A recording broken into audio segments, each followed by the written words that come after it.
Vipi Rodriguez? Niko safi, ila kama vile nilivyokueleza kwamba bora nifike nyumbani, mahali ambapo naishi na nijue kila kitu. Na rafiki yangu, kikweli nafurahi sana kuona, hata kama muda mrefu sana, na nafurahi tena sababu nilikuonyesha kupoteza kabisa. Okay. Nimekusikia, nimekuelewa kila kitu. Unajua Mr. Ardum, katika nyumba kuna familia. Unieleza kwamba wewe unaishi kwa sasa na mwanamke mwingine, sio tena yani shemeji yangu Limna. Hivi sijui unaweza kanifahamisha, sijui kama ni mkuta ama hayupo nyumbani? Nakusikia. Mama wa nyumba ipo kama nilivyokueleza, usijali. Unajua hata mimi pia siwezi nikaishi mwenyewe katika nyumba. Ope. Ope. Yes, baby. Hebu njoo. Baby, kwako. Oh, baby. Mambo sawa tu. Ya kwako. Mambo sawa. Unanita? Nakuja nitabia.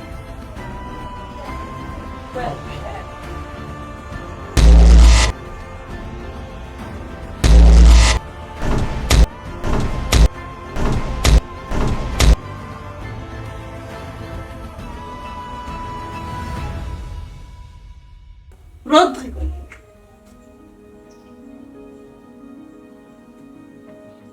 Unafanya nini hapa? Sinakuuliza wewe. Wewe Rodri, nakuuliza unafanya nini hapa nyumbani kwangu? Hivi, nimefahamiana? Yaani nauliza huyu shetani anafanya nini hapa? Okay, Mr. Ardum. Unajua pili wako sisi tuko hapo. Leza maneno. Ingawa vozi kanibali. Ila kitu moja nitakwambia kwamba usisikilize sana. Ila kitu ambacho nitakueleza hapo, usikilize. Wewe ofu. Sihitaji tena kuendelea na kuishi na wewe katika maisha yangu. Unachohitaji ishia hapo hapo. Katika maisha yako hivi mimi naishi na wewe. Msikilize kwanza. Sijaelewa.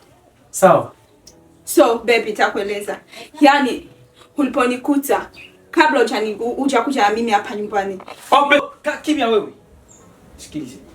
Ninachohitaji ni huyo mwana wangu. Namhitaji mwana wangu. Kwa sababu tulipoachana mimi na wewe, niweza kama una ujauzito na ilikuwa ya kwangu mimi, nahitaji mwana wangu. Basi nisikilize wewe nimefikia. Na nitakapokueleza hapo ni kwamba huyu mwanamke tulipoachana naye alikuwa na ujauzito na ilikuwa ya kwangu mimi. Hivi sijui unataka kunieleza nini kwa sasa? Hivi wewe rafiki yangu unaweza kunifanya hivi? Hebu wewe ni chizi hao. Hivi akili yako inatumika kweli? Yaani unakuja. Hebu msikilize sasa. Msikilize. Hapo nyumbani kwangu, sawa? Kitu gani unataka kucheza hapa? Hata kama unasema basi sijaelewa. Baby, naomba nisikilize. Yaani huyu sijui kama nyinyi wawili mna mahusiano kani au ni nani kwako.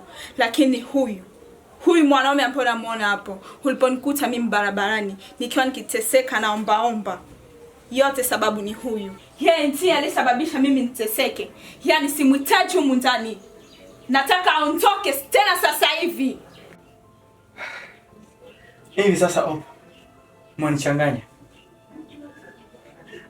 Mwanichanganya kabisa. Rafiki yangu, acha nikwambie ukweli. Mke nilempata na kwa sasa niko naye huko. Na sikujua kama ni wako wako. Sawa. Kuhusu ujauzito wako ulikuwa umeporomoka. Unandoshelewa. Ninashibingia kwa mbona unajua mwanzo. Na kuhusu yale maneno ndio ulinifanya mimi niishi naye kama mke katika nyumba. Sijui kama nitakwambia kivipi, kama nitamzaje. Arjun, unajua ya kwamba wewe ni rafiki yangu na nilikuwa nakuheshimu sana, nilikupenda sana katika maisha yangu. Ila kitendo leo nifanyia, penginevyo sio kosa lako. Huyo yeye ni mpenzi wangu na ujauzito aliokuwa naye ni ya kwangu mimi. Ijapokuwa Lina aliamua kuondoa hiyo ujauzito, sio sababu wewe kulewa na huyo ambaye ni mpenzi wangu. Sikiliza. Hata unajua haya dunia ambayo ina mambo mengi sana katika nchi tunayoishi. Hivi ukiendelea na haya tabia yako utaishia mbali. Na wewe kama vile rafiki yangu nilikuwa nakwamini na kufanya kila kitu. Sasa urafiki umekwisha. Ufanye kama hatuyatamaka hata siku moja katika maisha. Sawa? Naenda. Hebu kwenda bwana. Unangoja nini? Si kwenda. Mlango kwa wazi. Basi sawa. Jua leo umetoka bingwa mapenzi. Ila kesho utafaidika.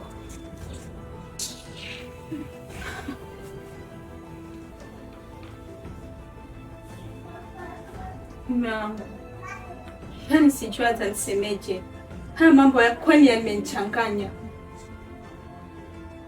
Yaani Rodrick ni rafiki yako. Sikiliza. Kikweli huyu ambapo unamwona hapa ni rafiki yangu muda mrefu sana. Lakini kitu ambacho kinanikuta mimi kwa sasa, naanza kufikiria, naanza kutafakari. Sijui kama atanikamata mtu gani. Ujauzito wake kaondoka hapa nyumbani kwangu. Tena itoshi mimi na tumekuwa wapenda nao. Hivi unafikiria nini? Sitafikiria eti mimi yale yote tulikuwa njama yangu ili niondoe ujauzito. Yaani imeshatokea. Wewe ukupende itokee kama hivyo. Yaani ukujua kwamba mimi nilikuwa ni mke wa rafiki yako zamani. Na ambacho mimi nitasema tu hapa, yamepita, tugange achao. Tuangalie maisha yetu ya mbele. Okay.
Shikamoo.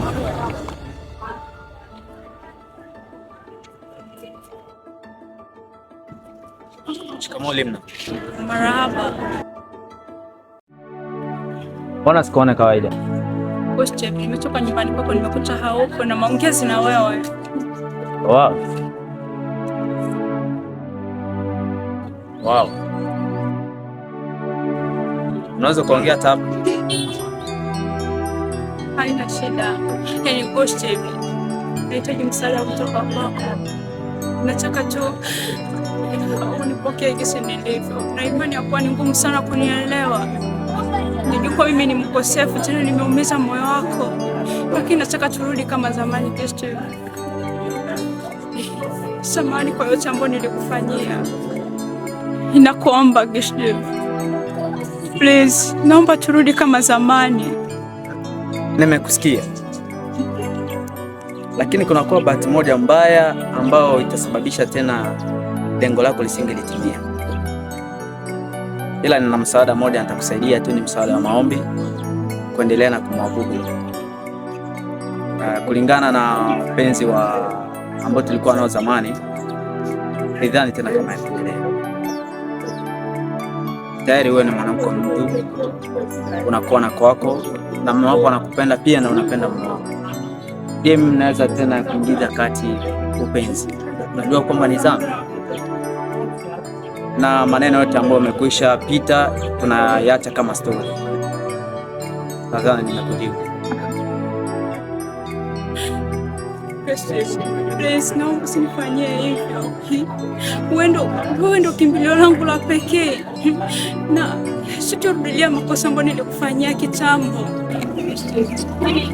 Sitakuumiza tena, naomba tu niamini. Please, nipo chini ya miguu yako. Naomba tu nikubalie please. Mapenzi yetu yarudi kama zamani. Nakuomba, mapenzi yetu yarudi kama zamani. Nakupenda. Mimi si mke wa mtu, tayari tumeshaachana. Steve, ndo maana nimeona nirudi kwako. Steve, naomba tu nikubalie. Mimi sitakuumiza tena. Steve, nakupenda. Wewe ndo kimbilio langu. Naomba nikubalie tu. Sitarudia. Lima.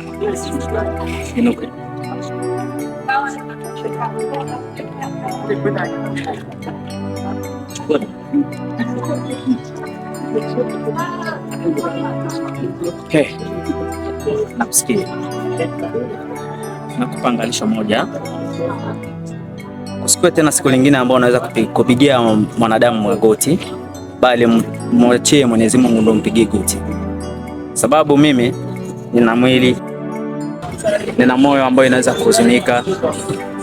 Kwa hiyo nimekusamea kwa kila kitu, bila kurudiliana tena kimapenzi ndogo. Hapa usinifanyie hivyo. Usinifanyie hivyo. Hakuna tena muda. Mimi sina shaka na wewe. Basi kwa vingine vyote mpigie kusaidia.